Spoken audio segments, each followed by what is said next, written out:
This conference will now be recorded.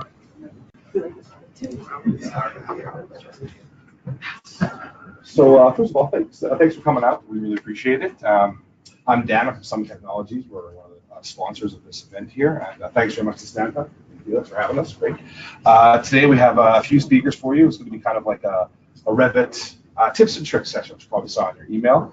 We have a couple of our BIM consultants from Summit. We've got Thomas Morrissey and Edwin here, and we have our BIM consultant emeritus, Dimitri, here as well, who many of you know. And we also have a special guest, Julia Rempel from Bush Bowman, who's going to talk about was it numbering, you said? Renumbering and aligning. Some renumbering and aligning tools that she discovered. So thanks all for coming. Make yourselves comfortable, and I'll hand it off to you guys to get her started. Okay. Thanks, Tim. Hello, everybody. I want a quick show of hands. How many sort of relatively new users to Revit do we have in here? Okay. All right. Well, good. Hopefully, we'll touch on some stuff that is useful to everybody. There's a lot of tips and tricks that are floating around out there, and there's a lot of stuff that you may or may not know. But it's always good to get little reminders of this stuff, just because as new versions come along, you don't always necessarily know the new tools that are there, and sometimes you forget the little tricks that you learned a little while ago. So I'm just going to start off with three really quick things. Two are sort of view related, and one is kind of control related. So how many times have you tried to basically move an object inside a Revit view, and you're just trying to reposition this garage door, for instance, and if you try to move it, something else moves with it, or you have other difficulties? If elements are constrained, sometimes it's really, really tough to track these things down. How many of you are familiar with the Reveal Constraints tool? Okay. On your view control bar, this little puppy down here, if you click on this in a view, it will show you all of the elements that are constrained. So it's really handy, especially if you're working on a project with multiple people. Some people will put a hard constraint on an object as opposed to just locking that object, right? Or pinning that object, rather. So this is a good way to track down those hard constraints. Once you find those, then you can either resolve that constraint and move those objects. So again, if you're sort of moving a column and something else is moving with it, and you don't know why, or you're trying to move a door and it's been locked to something else. So this is a really handy little tool, and as I said, it's on the view control bar down that little lock. Another quick tip here. If you create a 3D view, how many of you keep your view cube on your screen all the time? The view cube up here. Okay. I'm not a huge fan of it. I don't use it ever, but there is one command there that is visible or accessible only through the view cube. And how many are familiar with the orient to view command? Okay, well, we've got a couple of people who don't know what that is. If you're looking at a complex portion of your project, a location that's got some weird geometry, either you're trying to explain something to a client or you're trying to resolve it yourself, it's always nice to be able to cut a 3D section, and you use the section box tool and things like that. But the problem with the section box tool is if you just have your 3D view, right, and you activate that section box, right, it's really tough to control, and it's slow with the grips and putting it where you want to put it. So the thing that you can do is you can just create a section or use a section that you've got. Let's say we want to look at this stair, for instance, and how that relates to this 3D space that we've got. What I can do is I can go into here. Sorry to interrupt. I see some of your recording. We are going to be sending out a recording of this presentation as well afterwards. So just so you all know that. Okay. Sorry. And now Edwin has to edit the recording because yeah, it's just okay though. It's okay. So if we create a section view, and let's say I want to just examine this stair, I can create this section view. Okay. I can note the name of that section view. It's section 6. Now, if I go back to my 3D view, if I right-click on my view cube, there's the orient to view command. Okay. And basically, it gives you a list of all of your views. 3D views, section views. Here's my section 6. And what it will do is it will create that section box using the extents of the section view. So you go to here, and that's basically the section that I drew, but we are still in a live section view. So then it's much easier to control and grab this and move this to where you want to, so that you can start to see exactly what's going on in that space and how that relates to it. So it's a really handy thing to use, again, is especially when you're trying to explain something to a client or you're trying to resolve something in 3D that's really, really awkward. So my dislike of the view cube, and quite honestly, my dislike of the way this is organized, this is slightly better in I think they changed it in 2018, where they've got a list of this. Prior to that, it was just this box, and everything was just scrolled down there, right? And it was pathetically slow to scroll down through that. It was really, really ridiculous, and it didn't have a scroll bar. What you can do is, rather than use the view cube, you guys use keyboard shortcuts. I better see every hand go up. They are your friend. So the one you got to remember, if you don't remember any of them, is KS, which is for keyboard shortcuts. So if you go into here and you assign a keyboard shortcut to that orient to other view, and OV is what I use, makes sense. We assign that. Then what happens is, I don't need the view cube present. I can just hit OV instead. Shift V that you ended up assigning. Sorry? Shift V. Oh, Shift V, was it? Oh, sorry. Okay. And now we've got all of our views there, and they are grouped. 3D views, plan views, section views, and it's much quicker to scroll through those. So just something to know, this is great for presentation views as well. If you want to do like a 3D axo floor plan section, so you can keep these consistent. So you've got your main floor, and that will orient the plan to the main floor. And then you can just, this is where the view cube has one good use. We can basically set these views to the same orientation for all of them. And then we can just stack these views on a sheet, right? So we've got consistent axo views of our section. So that's a really handy one. Orient to view, great for exploring your model and explaining stuff. The last one that I want to look at, again, goes to your 3D camera views. How many have ever created or wanted to create a section perspective? How different? Why have those who not created one not done it? You don't know how, or you've never had the need, or a lot of mumbling. Anyway, I'm going to show you the really easy way to do this. So basically, if you're looking at rather than like a 3D view, we want an actual perspective, a 3D perspective. This works great on, linear projects. You've got a long space, an auditorium, or a gymnasium or something like that, or some dramatic atrium space that you want to look at. Basically, we start by creating a camera view. Okay, so we just drag our camera view into there, and we're dealing with that section box again.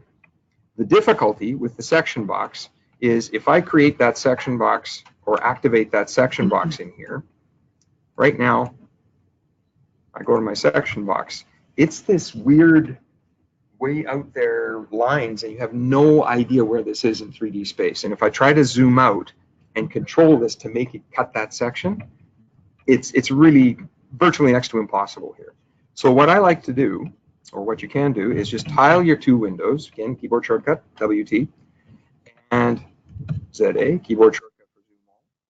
If we go into that 3D view and you select the section box in the 3D view, then you activate that floor plan view, you now get the extents of that section box in the floor plan view, right?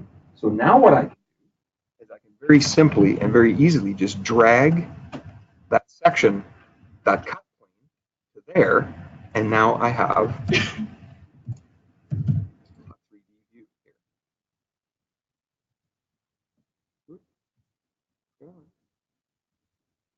Okay. So again, this is a live section view, and it's a perspective in here, right?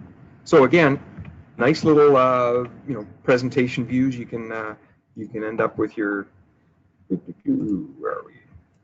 Shadows on here, and you can get a fairly decent looking presentation view. And At some point, you turn off the section box and all that stuff in view. But it's activate your thin lines in there as well, and it's a really nice way to go about it, and much easier to control.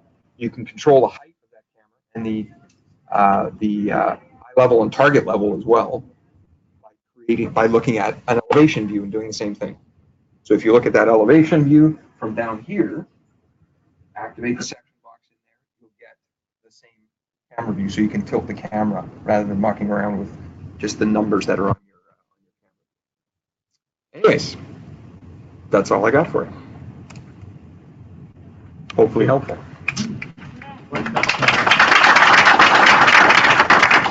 Who's up next? You guys are going to arm wrestle it. Yeah. You want this open? Or? You can go. Yeah, okay. Hi everyone, I'm Thomas. Someone as well. Again, I'm going to say I'm from Ireland, so if you need me to repeat anything, just tell me. I will. I'm just going to do a couple of basic stuff here. I was actually teaching fundamentals last the other day, and just a couple of things that popped up that I wanted to kind of show that kind of make sense throughout the project. So the first thing I'm going to show is to do with scheduling. So I'm just going to. So.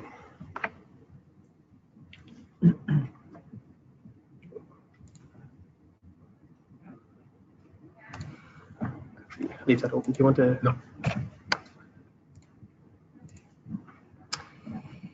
So the first thing I'm going to do is basically, it kind of works for everything, but I'm going to show you how to do it on a wall section first. It just goes with the whole, create 3 walls first.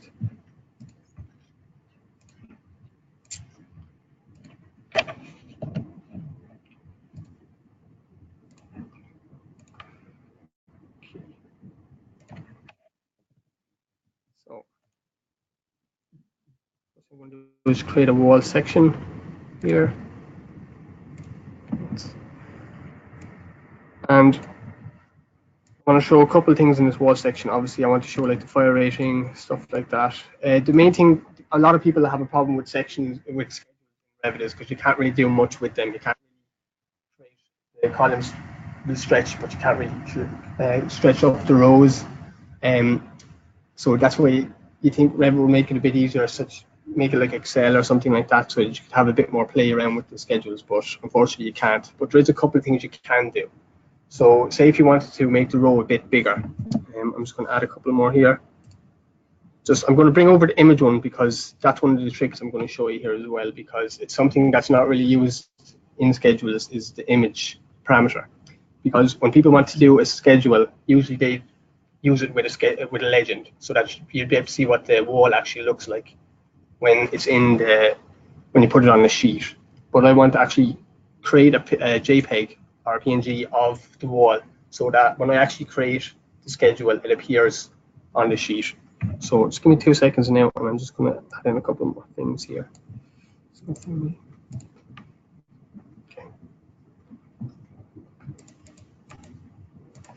Okay,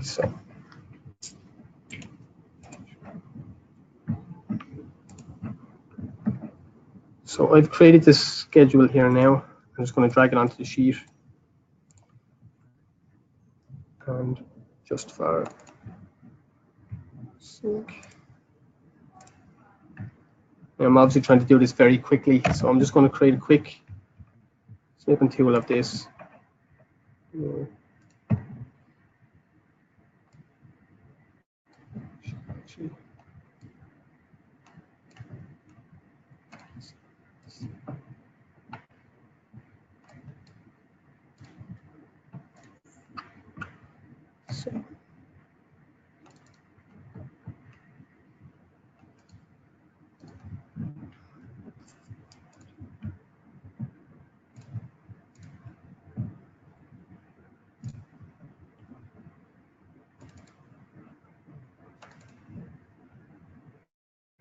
So it's just kind of a quick thing that it's really easy to do, but it's something that people just don't think of firsthand. It was actually an idea by Dimitri one time. We were just figuring out the easiest way to put the image of the wall in the schedule, and it was a good idea.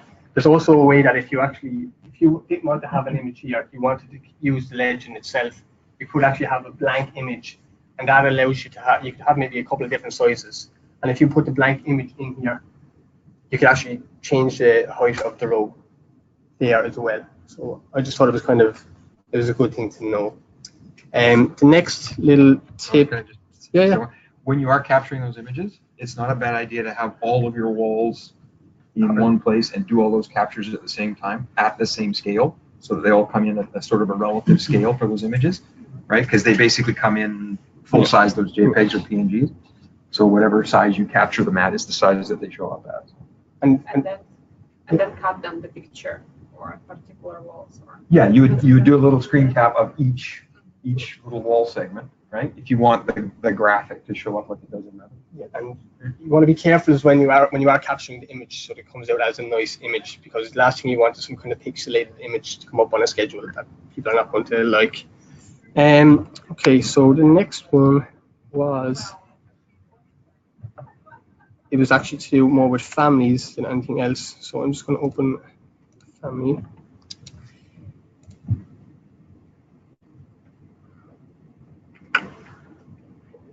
So let's see this means.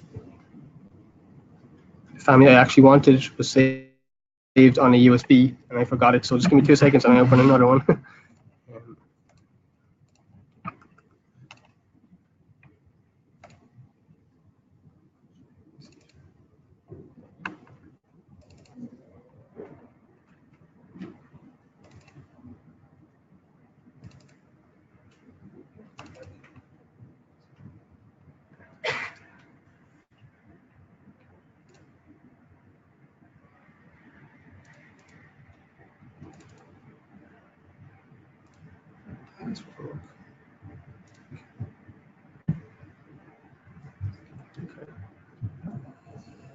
So this is probably one that everyone already knows as well. I thought there'd be more kind of new Revit users here, but I'm just going to show it anyway. Basically, in this family, I'm just going to create a parameter that's a visibility parameter that I can turn on and off. I had a nice little IKEA table that I created where you could turn off the bottom shelf of it, but I'm just going to do it with this part here. So the first thing I'm going to go into is creating.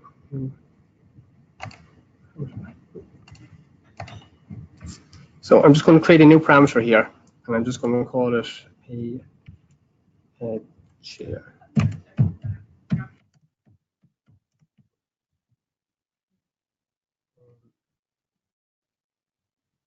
It's going to be a yes/no parameter, and I'm just going to have it down in visibility. Okay, and I'm going to make it an instance parameter. Okay, that.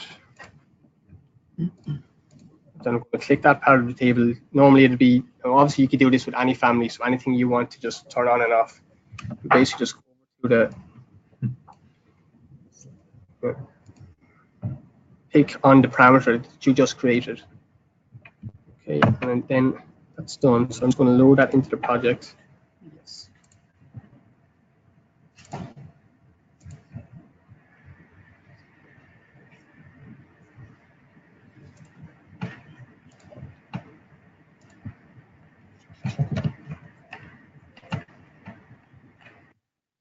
And when I click on that table, it should just be turned on.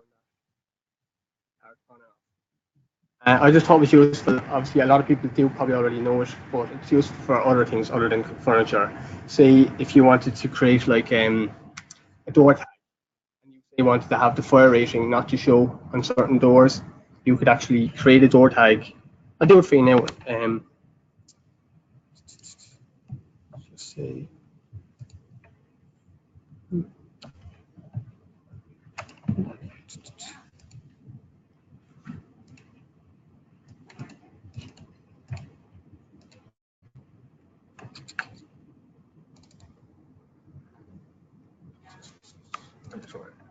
Stick a door in there, tag it, and then just edit the tag. That would have been a lot easier. Yeah.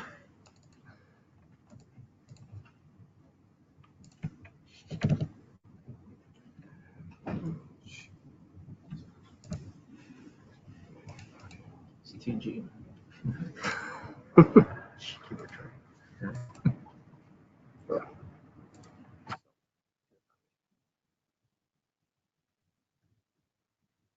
So I'm just going to add another little piece to this.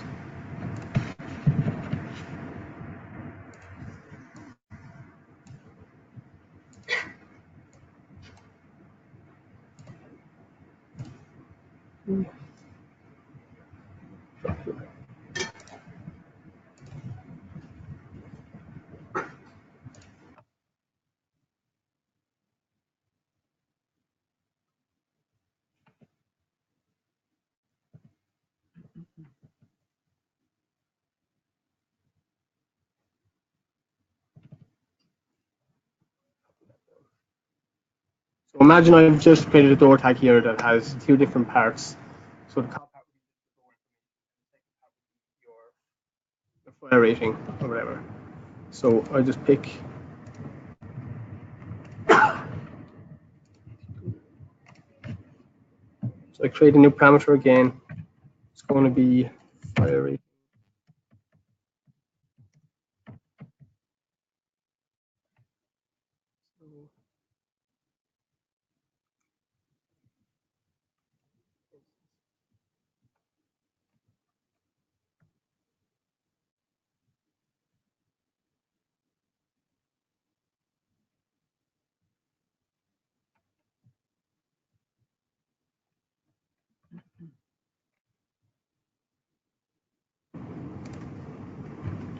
So now if I click on that door, I think I can.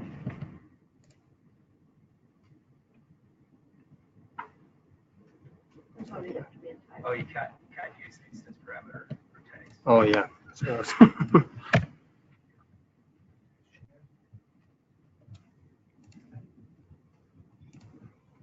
Dash.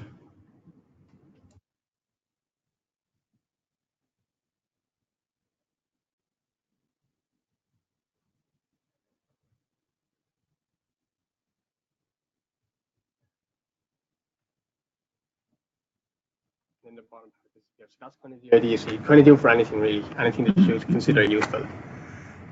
So Edwin is going to be up next. You want to go?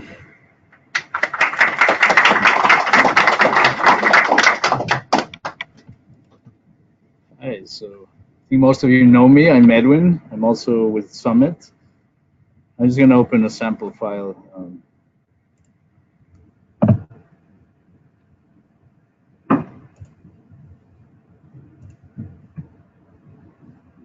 So I'm going to go through some basic ones, then I'm going to go into more obscure ones that you've probably never seen or heard. The first one, it has to do with schedules. Part of our job is to, as BIM consultants, is to create a lot of schedules to make sure that the information is where it's supposed to be. So we have very, very long schedules with lots of parameters, and oftentimes we have to rearrange them. So one of the things that I like to do is that there's no way, like if you add a bunch of parameters here, and let's say now the last one has to be the second one, your only option is really to press this like crazy, right, and keep going up. And if you add several of those, it could take you forever. So one quick trick that I found is that you can just select multiple, like all the ones that you want to skip over. And if you move them down, that will essentially push the last one up. So it's it's kind of a crazy way of thinking, but it works, right? So now that actual supply airflow is the last one, but if I push all the ones I selected down, now it's going to be the second one. So that's the idea. With schedules, you also want to be aware that you can just double click on the left side, right, to add it. And the way that this works is that wherever your cursor is, if I double click on something, it's just going to add above it. So rather than using the arrows, you can use double click to add or remove. That can also save you quite a bit of time. Another thing that you might end up doing is just using your keyboard to type. So for example, here, if let me remove all of these.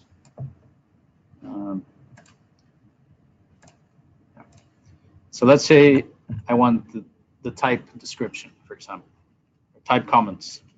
So if I just click the T on my keyboard, that will skip to the T. So that gets me to the place where I want to be. So again, that's where it's easy. It's kind of basic, but hopefully it's adding some value to what you do here. Another thing that I sometimes end up using is I schedule through the links, and when you do, you then get more options that are available up here. So you'll get basically the RVT link. So then you can add things like the file name. And once you have the file name, say that you want to schedule everything that's on the link, but not on this host file, you can use a filter to basically say that RVT link. And if you say it's greater than 0, that will just show you what's on the link, but not on the host file. So again, I don't have a link here, so it's just going to be empty. But you can test it in your work if that's something that you want to do. We do that often. We have like files set up where we have a bunch of schedules and we just link everything in, and then we have a holistic view of all the data that's in there. Another tip that came to mind as Dimitri was speaking earlier, I'm just going to load up a plan, has to do with those camera views that you can drop.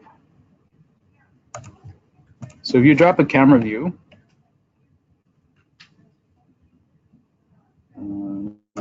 on-click perspective, so it's just a 2-click operation, right? Where you want the camera and where you're looking at.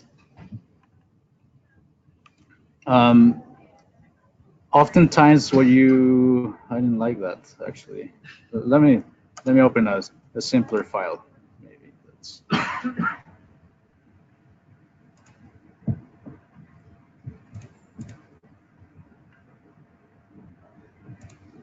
your favorite one. Sometimes you create a camera view and it's a very tight spot, right? So you can't see much. So for example, here, let's say we want a camera view in this bathroom. So I'm just going to drop it in. I like to go farther than I have to, and I can't see much, right? So you can adjust these things, right, and play with them. That's really going to take you a long time. One quick trick that I found is that if you enable the steering wheel, so that should be here, and then you right-click on it, it will allow you to increase or decrease the focal length.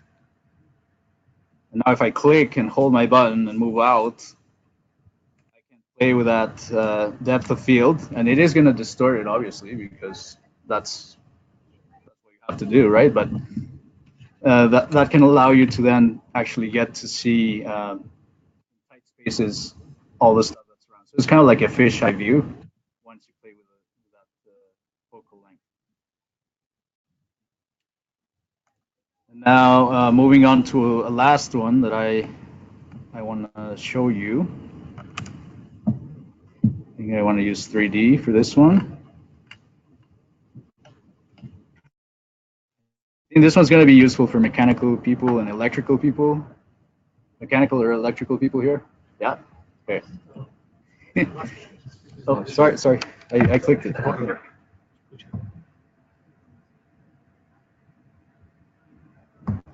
Sorry about that.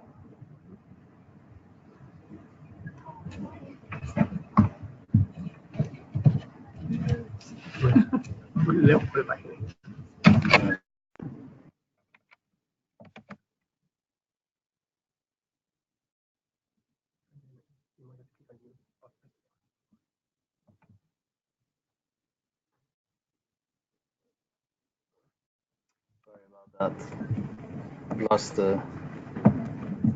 Continue to use your hardware. Okay, fine. Let's click again. Right there.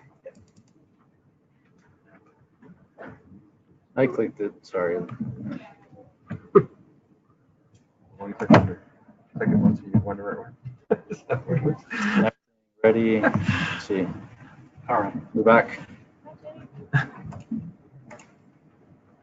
Okay. So I'm going to use the same trick that we discussed.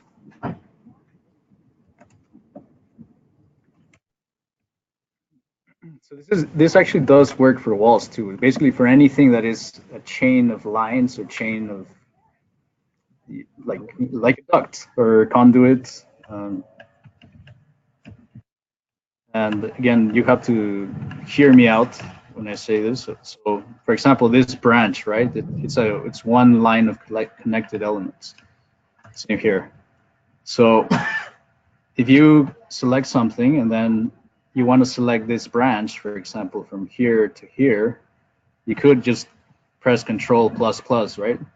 But one easy way to do it is you select where you want to start first, and then you go to the element to pre-select that you want to go to. And then if you press the Tab key, that selects that individual branch.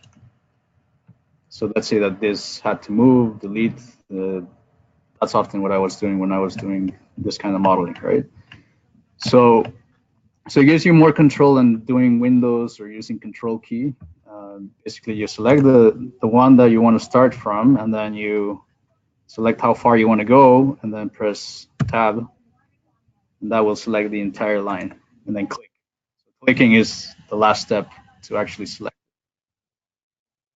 That was it. I think again, this one I think will be most useful for conduit, pipes, ducts, but it gives you a little bit of a taste of what's possible. I think we're gonna move now to Julia. Thank you.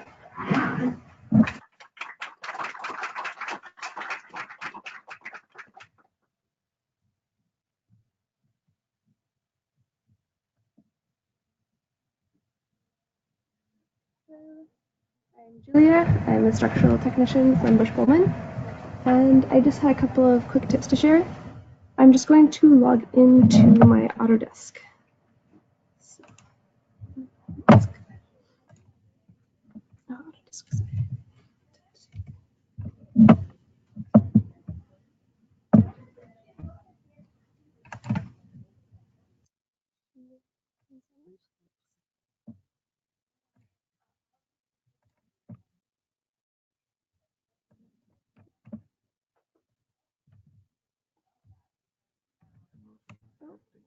Oh, thanks. Okay.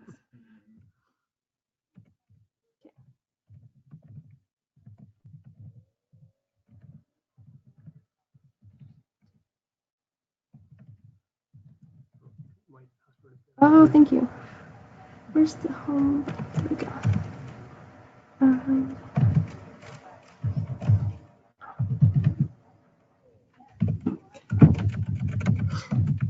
It's auto password on my work, so you'll have to forgive me. Okay. And it doesn't pick me that.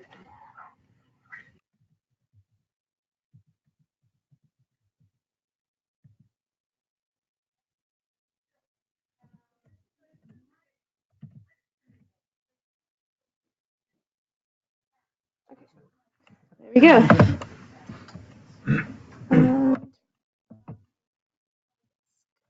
To screencasts. A quick joke while waiting. I used to be addicted to soap, but now I'm clean. It's cheesy, but sometimes those bests are really good. Let's go. Okay.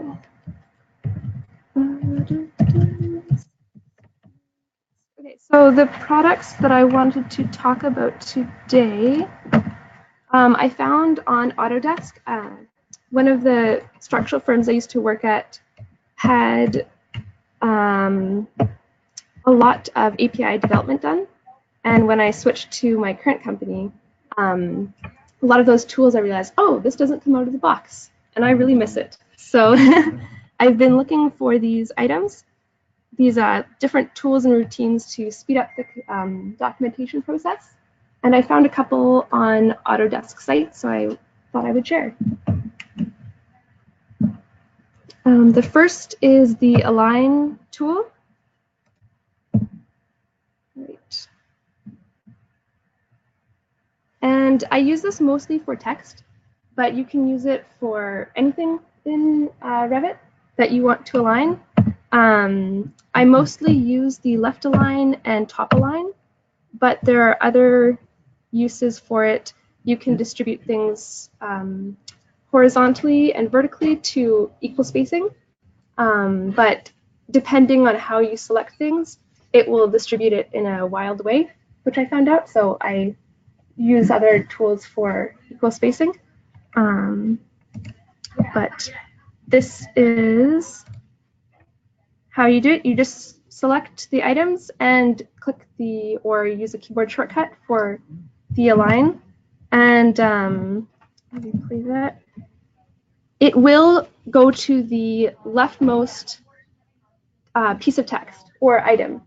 So whatever you want to, if you're aligning to the bottom, it will align to the bottommost, which is would be nice if you click on the one that you want to align everything to first or something, or you somehow choose which one you wanted to align to and it would know that's the one, but it doesn't. So in this case, I had to mess up this detail on purpose and move everything further right than the tag that I wanted to align to. And yeah, one thing you will notice is if your tags have different start points where the leader starts, if you're a perfectionist like me, you'll notice, oh, they're not all aligning perfectly. But it does a really great job and speeds things up. I use it also if I am tagging something twice. Say I wanted to mention these joists twice. I think that's what I was doing here. You can create a new tag, and then I select both of the tags that I want to be one tag, and left align, top align, and they'll be in the exact same space. I can move the leader to the new spot that I want the leader to be pointing to, and then when it prints, it doesn't look like a giant blob. And I got there a lot faster. Question, does that just work for annotation elements? It works for anything. It works for model elements as well? Yeah, it works for model elements. Normally I'm putting model elements on grids or random numbers. So I don't often use that. But for architects, it could be more useful. We're usually going off your file for where we place things. So, but I love it for text. I use it every day, all the time. And, sorry, I'm just curious. Do you use it to align tags to the text? Yes. Yeah. So that's in that example, there were text elements and there were tags. And so it'll align them both. It'll align text and model elements, whether you want that or not. This is the renumber command. Oh, you know what? I emailed Vicky the links of, is Vicky here or not here today? Okay. You can check my emails. Okay. Yeah, so I sent the links of these tools. This is the renumber command. I use this very often for when I rearrange my detail sheets, or I've added a new detail. I notice that their numbers are out of order. You select what you want, and it'll number it in order. You can add prefixes, suffixes. You can use this numbering command for almost any element in Revit. I haven't explored its capabilities, but I've used it for footings, columns. I've used it for details. I'm not sure if it works for sheets because sheets are in the project browser, but anything that you can touch on your screen, you can add any parameter, but the thing is you have to type in the parameter name. So in this example, I used 2 parameters, detail number and view name. I have those written on a sticky on my computer screen because I always forget the exact wording of them. And one thing is that if you have, if you're renumbering something and that detail number is already taken, Revit doesn't like that. So you have to give it fake numbers first. Like I don't know, click whatever 3 keys are closest and renumber it first, press escape, then renumber it with the correct order that I want to renumber. And yeah, I don't have to click around all the time, which is yeah, something that I really enjoy. You have to click the individual element. So you do have to click the individual elements. I saw somebody mentioning in the comments that they wanted to renumber parking stalls and they didn't want to have to click 2,000 spaces. And there's a dynamo routine where somebody has done something where you just create a path and it will number in the path, but I'm never numbering that many things, so I don't mind. And then I have sub-views here that I wouldn't want to get the next whole number that I want to be showing up on my view detail. And then I just kind of go over where some of them create new tabs in the ribbon, but there's ways to go and make the file read so that it doesn't create a new ribbon, but I don't go that deep into code. So those of you who do, you can clean up how it looks on the interface. But then here I just show going to the keyboard shortcut menu. For renumber, it's called element renumber, and I just gave it my own keyboard shortcut to make it efficient. And the align tools are also there. And I'll pause this. There are a variety of align tools.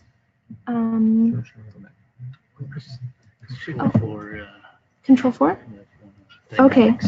I'll see. I go to the. Okay. Oh, there we go. So maybe I can pause that. There's the align left, align center, align right, top, middle, bottom. And then they have these tools for distributing horizontally and vertically, and an arrange tags tool, but I don't trust the arrange tags tool because I get too perfectionist with the way I put tags. But these you may find a variety of uses for, so hopefully that's something that helps workflow. And that's everything. Sorry, this isn't part of the basic interface, it's an add-on? It's an add-on, so once you download it, I downloaded it and then it tells you in the README file, it tells you to put it in a specific folder.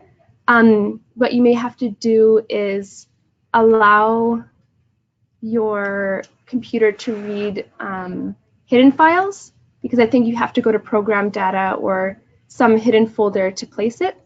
And then it shows up as its own thing on the toolbar along with the rest of the add-ins toolbar. And you can right click and add to quick access toolbar if you like to click a button. And yeah, same with the renumber command. It also has that function. Mm-hmm. The renumber is also an add-on. It's another add-on that this, I think his name is Juan Osborne. He makes a bunch of tools and he even has it done so that it has its own ribbon. But I haven't gone in and changed that, so it just goes in with the rest of the add-ons. Yeah, so hopefully those are helpful.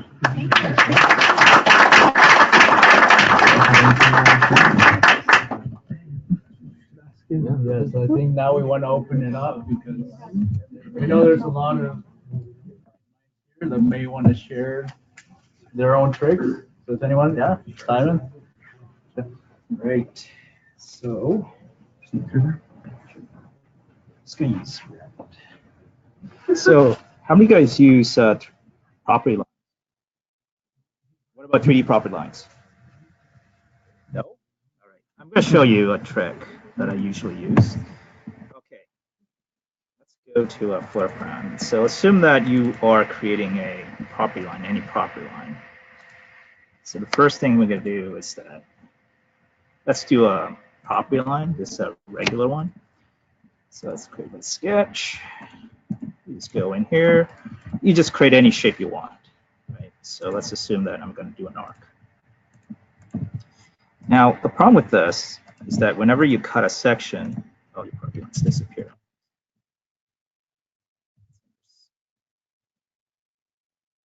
Everything is there.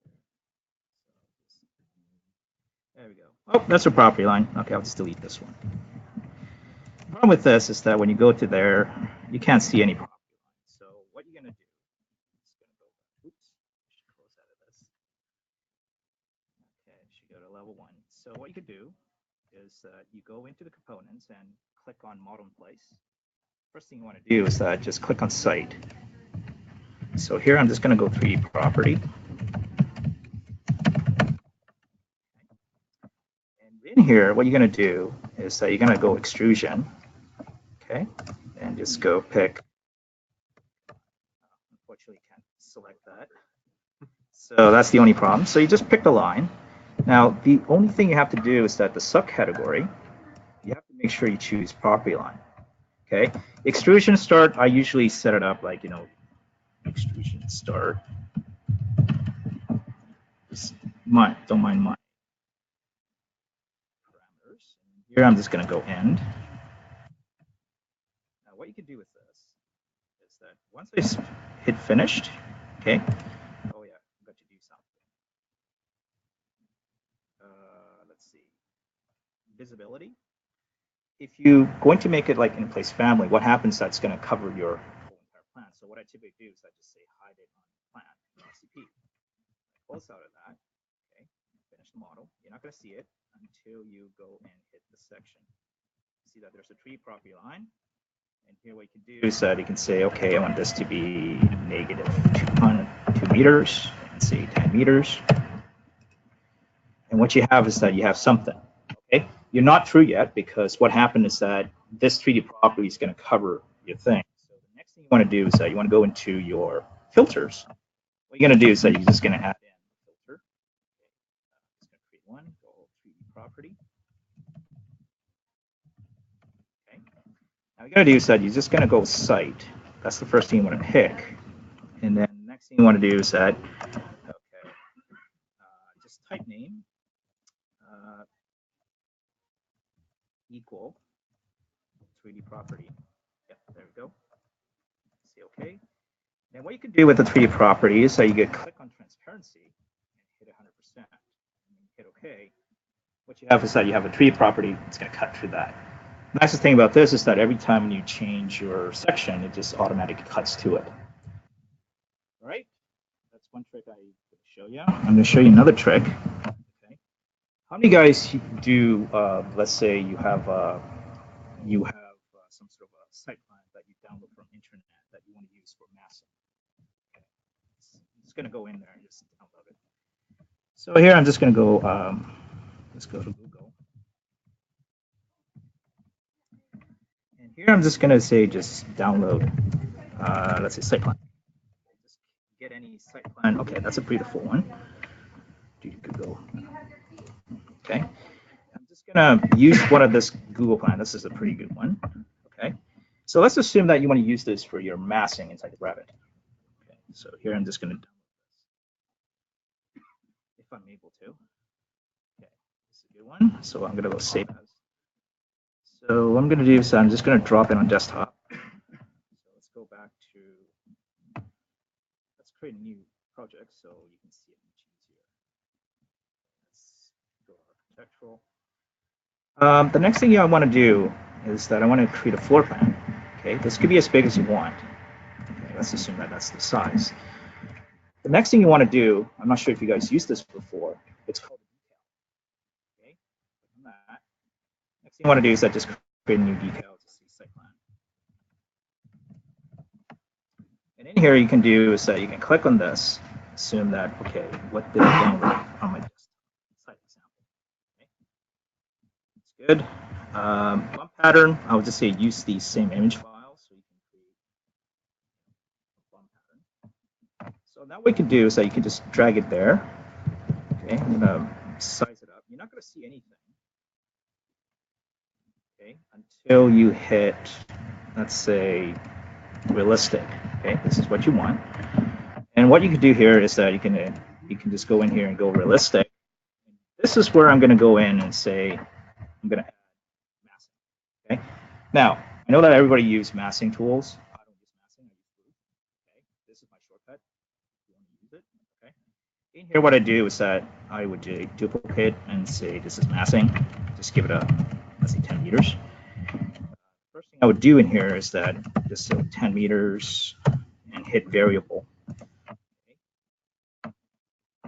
What I'm going to do here is that I'm just going to draw in boundaries. So let's assume that this is my boundary for my massing. Okay. And here, what I'm going to do is I'm not going to define a slope. And once you've done that, here we go. There's your massing. Shadow study, and just quickly do it. Okay. The reason why I use massing, not using roof, is because you can always go in here and go annotate. Right? You can give it a height. So assume that this is your starting point is 10 meters. So what it does is that you can lift that object up rather than creating your own little massing. And this is pretty quick. Now, what I like to do with this is that I like to create like a, oops, I should close this out. You can create like a miniature, you can create a miniature kind of like a, what do you call those, Monopoly house, right? You guys know how to do it? Sort of, not really. I'm going to show it to you pretty quickly how it's done. So let's assume that this is your place, right? So what you can do is that you can add a split line, okay? Add it to the middle of this, okay? And then what you can do with this is that you can say select that and just lift it up. So there we go. There's your sort of like your Monopoly house to start with. So if you want to create like basically massing, you can just do massing. Any questions so far with this? So hopefully that's 3 tricks. I got more, but some of them. All right. This is the simplest trick I usually tell people. This is like so easy. You can just do it instead of okay.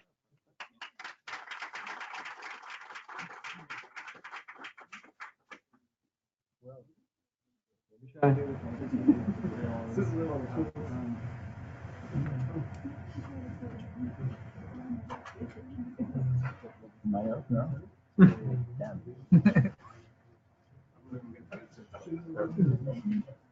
Yeah, I think in that case, pizza will be here shortly. Part of this meeting is obviously networking and getting to know and speak to other people. So I hope you'll stick around, and thank you for coming.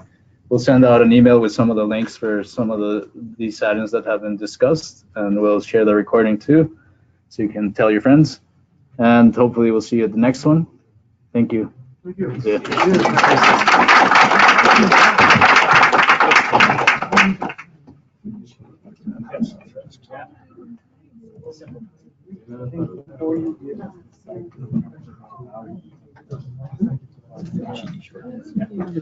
No problem. I was like, that's a neat trick. The shadow studies. Yeah, pretty quick. Pretty quick. Yeah. No, I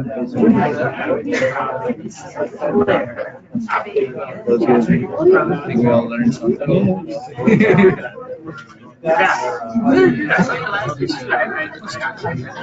Where's this stuff?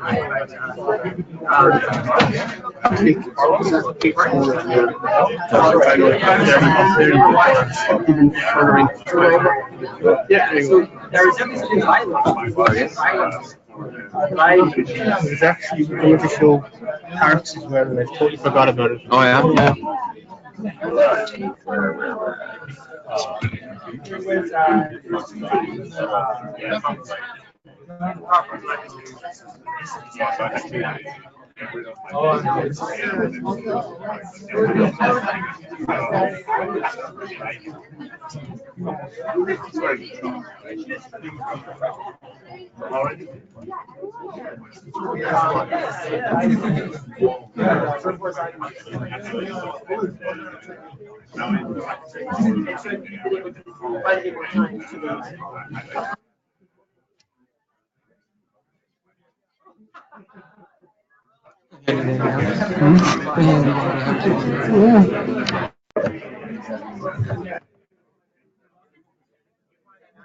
I like that.